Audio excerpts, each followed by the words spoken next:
రోడ్లు ఉన్నాయి.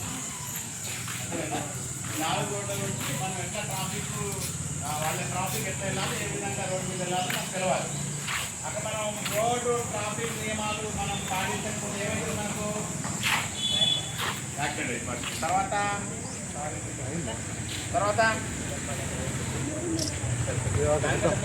మనకు బండి పోయింది, డ్రైవింగ్ రాదనుకుంటారు.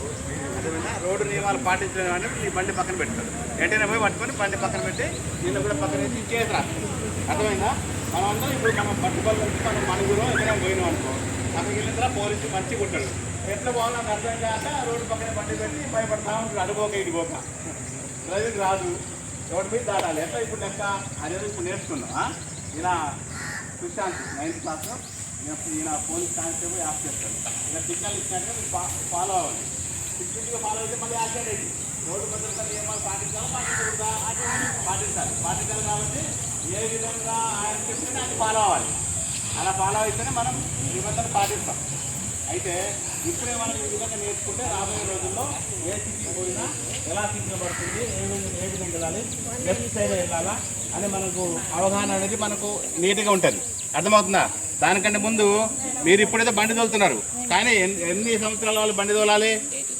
18 years నిండిన వాళ్ళు మీకు డ్రైవింగ్ లైసెన్స్ దేనికోసం ఇక్కడ నేర్పిస్తున్నాం? వాటి కోసం యాక్సిడెంట్ కాకుండా ఏ రకంగా సిగ్నల్ ఇస్తారు, ఏ విధంగా వెళ్ళాలి. ఓకేనా?